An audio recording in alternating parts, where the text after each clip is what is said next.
First of all, congratulations. This is amazing. Have you kind of stopped pinching yourself yet? Oh, yes. I mean, it's out in the world. I'm really just happy about it. I feel good about the piece, so I'm glad to be sharing it. And this is so monumental because it's a Disney film. It's huge. It's a kids. It's like fantasy. It's all our childhood dreams to the big screen, and it's all down to you.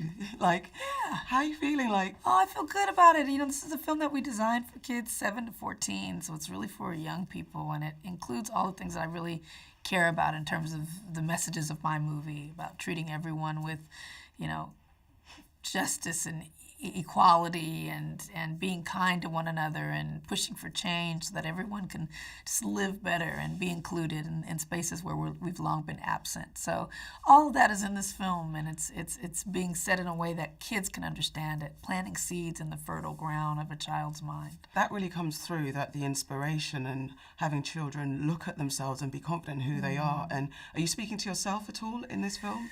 The younger you? I mean, I'm probably, I think all kids go through a time when they're going from adolescence to young adulthood in that 11, 12, 13 range where you're asking really, tough questions of yourself, of who you are, and trying to figure out your place in things, how to be, how to look, how to act, and not feeling that any of it's quite good enough. It's the rare child that's completely confident at that age. Yeah. And so this film kind of fits right in that time period to say, look at this girl, right? This girl, Meg Murry, played by a black girl from Atlanta, Georgia, Storm Reid, who does not think much of herself. She's awkward. She's disappointed in everybody. She's depressed. And how she starts the film at the top that way, and she ends as the hero of the whole universe. And that's what the story is. And so to be able to share that with young people in these dark and divisive times, to let them know that the light inside them is enough to do great things. So yeah, where do you begin with a story like this? Because it's so big, it's so visual, it can go Sure. over the top, but and it's a classic story.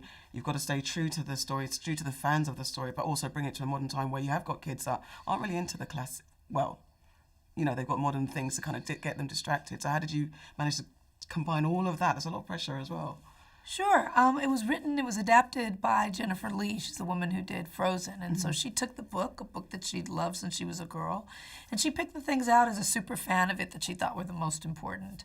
And I really depended on her as someone who was a longtime fan of the book to guide me on the things that fans would like. And we've been hearing great things from fans, that the book gets it right in terms of that the film gets it right in terms of the book's intention and the way it made you feel. So I'm pleased with that. But yes, as a director, you have to make decisions about how to render those worlds. And so, you work with an incredible team of artists to find the right ideas that fit into the budget, that fit into the imagination of children, that kind of, keep all the balls in the air, and hopefully you come up with a combination that kids enjoy. How did the story find you? Because at one point we were all breakdancing because you were going to be doing Black Panther. So we're like, yay! But then I read that you passed on Black Panther to do this. So was this kind of like, what was that feeling that you thought, okay, no, this is me? Yeah, Disney offered me a Wrinkle in Time. They invited me to come in. I was captivated by the idea of telling a story about a girl. I just come off of Selma and 13th, and was dealing with a lot of issues about our history and darker times and more of a masculine energy, and especially with doing Dr. King. And so I really wanted to tell a story about a girl or women. My first 2 films, I Will Follow, Middle of Nowhere, were women-focused films. So I wanted to get back to that, and then Disney offered me this opportunity to tell a story of one of the great literary heroes of young adult fiction.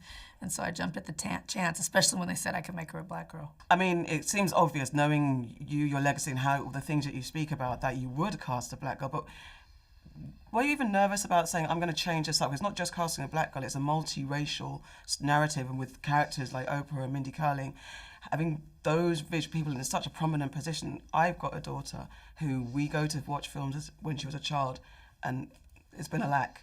And it's been upsetting to see there's nothing to reflect for my child to look at her mirror image. So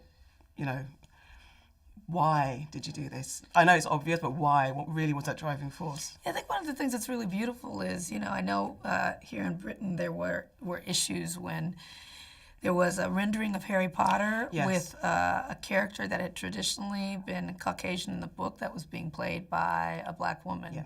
And there was a huge uproar. The same thing happened with Amandla Steinberg with Hunger Games. Yep. She played a character that was a Caucasian character as a black girl. But we haven't been hearing much of that with Wrinkle in Time. I think it really speaks to progress, that every little piece makes a difference, and that change is not here yet, but every step in it is important. So I hope Wrinkle in Time can be a step where you can look at a cast with all kinds of people, a Southeast Asian woman, Mindy Kaling, a Filipino boy as Charles Wallace and Deric McCabe, all kinds of people being all kinds of things. That's what we really want to get across in the movie. And I do say don't work with children and animals. How was it working with like the young cast? Did you have to make a bit of a, I mean, as a director that deals with adult themes, adult narratives, and mostly an adult cast, how was it? Did you have to adjust your skill set at all to deal with your younger cast? Yeah, I've had children in every film that I've made, and in my television show Queen Sugar. So I love working with kids, especially when you get kids that are very honest and that are not kind of child acting, but are actually feeling. And so all of the kids were incredible. Storm Reid, in particular, as the leading lady, she's a force of nature. She's aptly named. She's a very deeply rooted, dynamic actress. At 13 years old, she carries this whole film on her shoulder. Really she does. is the epitome of black girl magic in this film, and so I'm so proud of her, and I'm proud of the film we made. So you're saying it's an easy job working with them? You didn't have much work to do? No, I had a great time working with them. Yeah, That's really good. great time. She does carry the film. She is, in casting, had you heard of her before, or was it just a matter of like, that's the one? She was in Steve McQueen's 12 Years a Slave. She had a scene that did. she played a girl that was taken from her mother when her mother was sold to a slave owner. And so she had a dynamic scene there, and we just saw Steve last night. The three of us, they had a little reunion, so it was really sweet. To maybe expand on being a director that directs, even though you have worked with children, adult themes, is there a different kind of skill set you have to apply to making a film for children? What do you kind of have to think about? Is there anything different you have to think about technically? No, I don't think technically. I think in general I really try to study children's films and also study films made by adults with children in them, but not for children. You know, a lot of times adults will make a film, and they'll make a film for critical acclaim, or they'll make a film for it to be cinematic in ways that adults appreciate. I tried to make a film for children, 7 to 14. I tested it with children. I shaped it the way that children responded to it, and so we were really happy. We got news this weekend that the film has an A cinema score with children, which is when children left American theaters, they gave it an A. So it's hitting them in the core group that I wanted it to hit. It's really getting the messages, and hopefully it plants seeds. I mean, they're fertile ground, the minds of children. Plant some of the seeds about this ideas about treating people fairly, that everyone can be a hero, even a black girl who usually is not a hero. We can plant some of these seeds now.